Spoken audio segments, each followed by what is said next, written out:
Сайн байцгаана уу? Өнөөдөр та бүхэндээ алдарт инээдмийн жүжигчин Jim Carrey-гийн тоглосон 2008 онд гарсан Yes Man хэмээх киног тавчлан ярьж өгөхөөр бэлтгэлээ.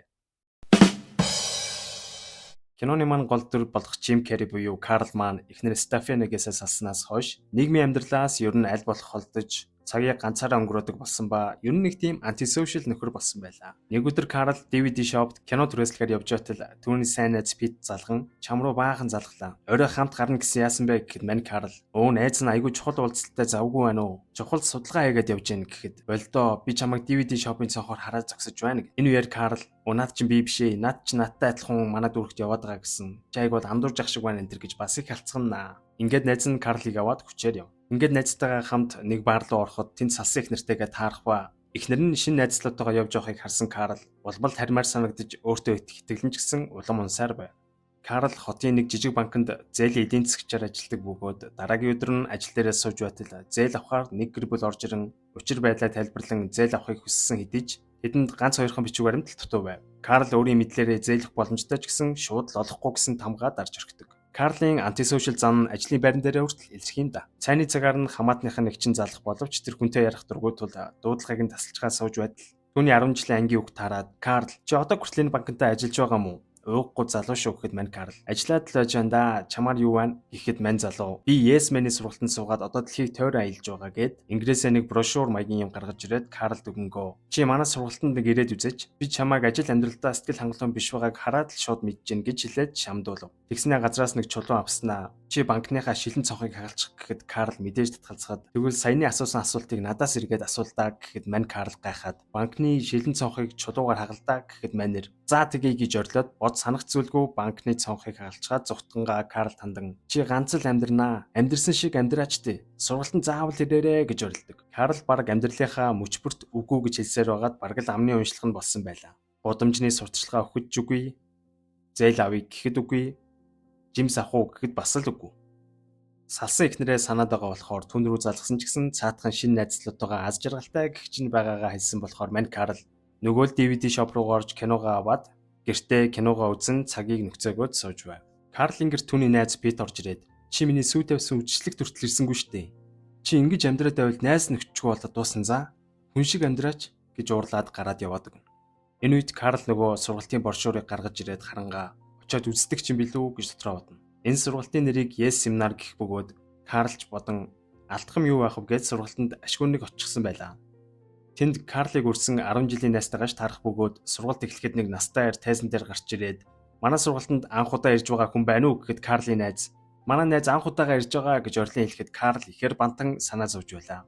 Тайзан дээр байгаа альтгийч настай эр Карлыг тайзан дээр гарч ирэхийг урахад Карл үгүй баярлаа гэв. Үгүй гэдэг үгийг хэлэхэд сургалтанд байгаа хүмүүс бүгд гайхан зөвшөөрч тухай тайзан дээр байсан альтгийч тайзнаас бүүн хамаг хурдаараа гүн Карл дээр ирээд залуу минь чиний амьдрал утга учиргүй болсон байна. Чи найз нөхөд ойр дотны хөнгөөч болж чи үгүй гэхийнхээ оронд тийм гэж хэлээд үзвэл ямарв.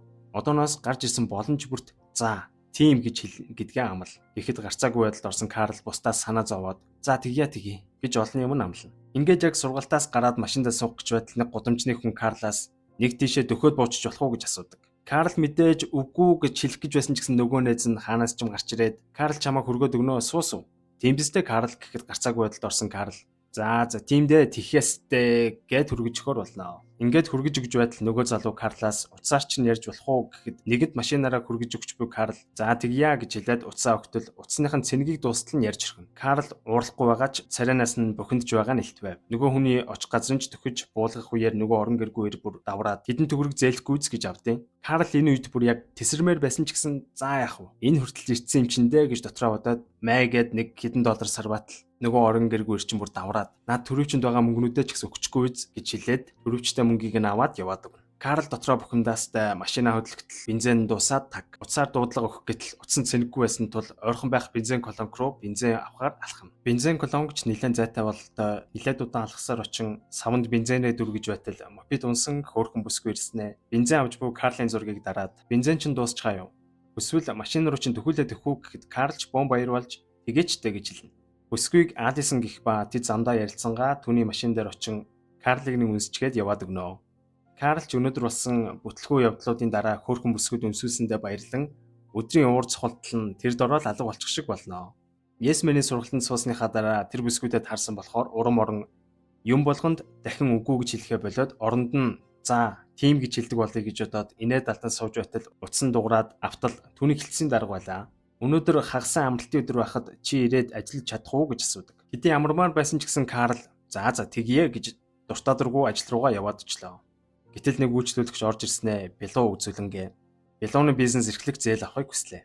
Тэдний банк ийм жижиг бизнес зээл өгдөггүй байсан ч гэсэн Карл үгүй гэж хэлж болохгүй тул тийм ээ зээл олгоё гэд зээл олгочдөг.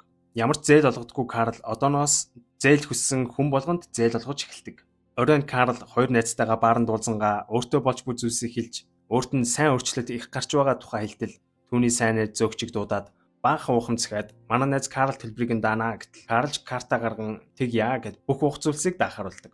Хит их хуусан Карл баарны тайзан дээр гарч хүснээрээ би сул тавин бүжиглэж наадж байлаа. Тэр өмнө баг хизээч ингэж зугаатай цагийг өнгөрөөж байгаагүй бах. Маргааш өглөө болж Карл гэрээсээ гарч байтал Карл нилээн сайн хөршин имээ эвдэрсэн шүүгээг мань янзлаад өгөөч гэхэн тэр. Карл за тэгье гэж хэлээд ороод шүүгээг нь янзалж өгж байх үед мань имээ Карл бэлгийн дарамт үзүүлж эхэлдэг. Карлч мэдээж за арай чи ийм зүйл дээр бас заа гэж болохгүй гэж бодоод за уучлаарай би өстой ингэж дгоонгээ гараад явах гэтэл хаалган цамц нь хавчуулагдаад шатнаас хүлээлт жунаад ер нь л гэнэт бүтлгүүдэл тохиолдоод эхлэв. Карлч дотроо за яг үгүй гэж хэлснээс л энэ боллоо гэж бодоод эмээгийн гэрлөө муухай царилан буцаж орсноор дүрс маань солигдно. Карл одооноос бүх зүйл тим гэж хэлдэг болсон учраас Солонгос хэлний сургалтанд яван гитар сурч онгоцны нисгчийн сургалтанд хүртэл явдаг. Карлыг бүр ажил дээр байж хат нь арабаас ихнэр ах уу гэсэн зар ирэхэд хүртэл тим гэж хэлээд нэг араб эмэгтэйтэй хүртэл танилцаад хурмаа ичдэг. Карл ажлаа таран явдаг замаараа алхаж байтал гудамжинд тарах хуц тарааж буй залуу Карлыг хараад за энэ удаа ч гэсэн авахгүй бах таа гэж бодон зогслоо. Карл энэ удаа тарааж буй зураг тууцаас нь авахад орой нэгэн тоглолт болох бөгөөд очорой л гэж байна. Карлч мэдээж тим гэж хэлээд орой нөгөө заасан газар нь яваад очтол киноны ихэнд Карлыг маань үнсээд явсан хөөрхөн бүсгүй хамтлагтайгаа дуулж байхтай таарлаа. Хөөрхнөөч Карлыг хараад бид юм ярилцсан баарнаас гараа алхаж байхдаа хөөрхнөө тэр баарнд цагийн ажилтнаар ажиллаж дуулдаг ба өдрийн цагаар зургийн багш хийдэг гэдгээ хэлдэг. Хүн Карлыг ч гэсэн зургийн клубийнх нэг өдөртөө танилцахыг өрнө. Карл мэдээж за тэгье л гэж хэлнэ. Ингээд шүн болж Карл унтах гэж байтал түүний сайн найз Пит Карлыг үдшилтэд өрхвэ. Ядарсан байсан ч гэсэн Карл тгий гэж хэлээд шүнжэнгөө шоу уучгаад өглөө нь амлсан цагтаа хөөрхнөөгийн зургийн клубийнхантай уулзна. Тэр тэдэнтэй хамт гүйн зураг авч хөөрхнөөтэй ч гэсэн илүү тутамсж байлаа. Карл одоо өмнөхөөсөө тисөөр хүн болжээ. Илүү хинэмсгэлдэгч болсон байв.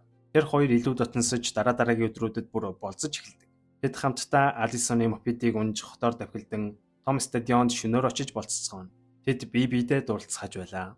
Маргааш өглөө Карл ажил дээр ирэхэд түүнээс зээл авах гэсэн маш урт цуваа уссан байх бөгөөд түүний хэлцэн дарга Норм Карлыг яаралтай уулзах хэрэг байна гэд өрөөндөө дууддаг. Төв банкнаас ирсэн албан тушаалтан Карлын олгосон баахан зээлийг ярьж эхлэхэд Карлч за одоо ингээл ажилгүй боллоо доо ухааны юм бодоод байж идэл харж эсрэгээр түүнд баяр хүргэж манай банк ийм жижиг зээлүүдийн хүүгээр сайн орлого оллоо. Чамайг тушаал дэвшүүлье гэж хэлэн алмаар болдог. Тэр сайн найзынхаа сүйт бүсгүйтэй хамт хурмын шопинг хийж байхад түүний солонгос хэл хэрэг болдог. Жим Керригийн солонгосоор ярьж байгаа хэсгийг та нар сонсоо үзтээ. Заавас болоогүй хажуугийн байшингаас хүн эсрэг гэж байхад түүний сурсан гитарын хичээл хэрэг болж гитар тоглож дуудуулснаар тэр хүнийг уурайж аварч чаднаа. Ингээд дараагийн өдрүүдэд Карл хөөрхнөөтэй болцож байтал гинэт галзуу санаа гараад дурын нисэлгээр хаашаа чамаагүй нисцгээе гэд нисэх бодол дээр явж байгаад хуучин их нартайгаа таарах үед түүнийг байшингийн дээвэр дээрээс хүн авсан талаар телевизээр үзсэн гэдгээ хэлээд чи их мундаг байсан шүү гэх зэргээр Карлыг магтаж гарна. Бас чи хайж гэж байгаа гэхэд өө шидэг байгаа найзтайгаа хамт удахгүй шидэндээ гэх зэргээр их аз жаргалтай байгаа нь түүний хуучин их нарт их сонирхолтой санагдж байгаа нь илт. Ингээд Карл хөөрхнөөтэй хамт хамгийн ихний нислэгийн тийз авъя гэхэд Небраска руу нислэг байсан бөгөөд манайх хоёр ингээд Небраска яваад өгнө. Хөөрхнөөд Карлын өөдрөг байдал, хошин шогийн мэдрэмж, ярианы өнгө гээд бүх зүйл нь таалагдж байлаа. Небраскад байхдаа Алисон Карлаас хамтдаа байшин аваад амьдарцгаая гэх үед Карл гинэт амьдралаа эргцүүлээ эргэлзгээд хөөрхнөө ч гэсэн санаа зовон хэлсэн үгээ буцаана. Ингээд тэр хоёр нисэх буудлын дээр буцах гэж байтал мөрдөг төвчөөний хоёр ажилтан Карлыг байцаах хэрэгтэй байна гэд манай хоёрыг аваад явна. Байцаалтын өрөөнд Карлаас та Америкийн эсрэг өшгонзон санддаг уу гэж асуухад Карл гайхам мэдээж үгүй гэж хэлдэг. Гэтэл тэд үргэлжлүүлэн та сүүлийн үед онгоцны нисгчийн сургалтанд суусан. Бас олон гадаад хэлний сургалтанд суужээ. Бас Исламын улсаас хүнтэй гэрлээд салсан байна. Таныг терроризм үлдэх магадaltaй гэж сэжиглэж байна гэдгээ хэлтэл хөрхнөө Карлын гэрэлтийн талаар ихээр гайхан гомдж байгаа нь илт байлаа.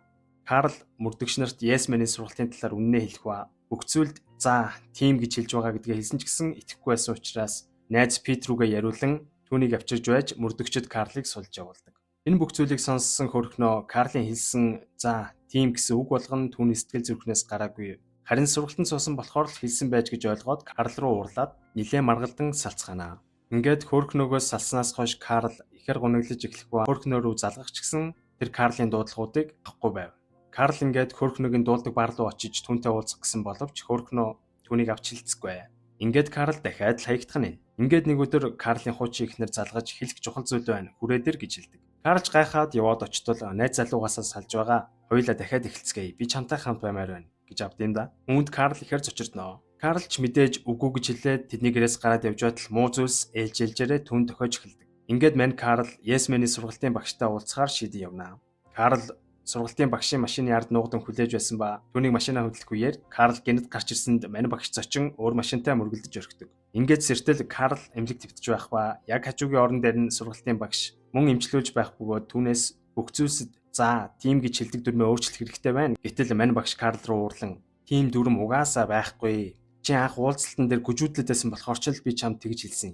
Гэхдээ ер нь бүх зүйлд 'За, тэгнэ' гэж хэлнэ гэж юу байх вэ? Чи өөрөө сэтгэл зүрхэл даах хэрэгтэй штэ" гэж хариулдаг. Үүнийг сонссон Карл найзаасаа цаг хөдөлж байгааг асуугаад хөрхнөгийн зургийн дамжаа руу мотоциклдөө яаран давхиж очив. Мань Карл хувцаад солиогүй яг л галзууг эмнэлгээс оргосон өвчтөн шиг улаан галзуу хүн Алис дээр очиод бусад хэлж байсан "За, тгий" гэсэн үг болгом нь миний зүрх сэтгэлээс гарч исэн юм шүү. Хамт амьдрий гэхэд чинь би эргэлзэж байсан ч гэсэн худалдагаасаа "За" гэсэн. Гинтийн маш том зүйл асуусан болохоор их сандарч байсан гэдгээ хэлээд "Одоо бол хангалттай бодчихсон. Би чамайг жаргалтай байлгана" гэж хэлээд үнсэлцээд мань хоёр аз жаргалтайгаар киног маань өндөрлүүлнэ. За ингээд өнөөдрийн бичлэгтээ минь хамт байсан та бүхэндээ баярлалаа. Таалагдсан бол subscribe хийхээ мартаваа.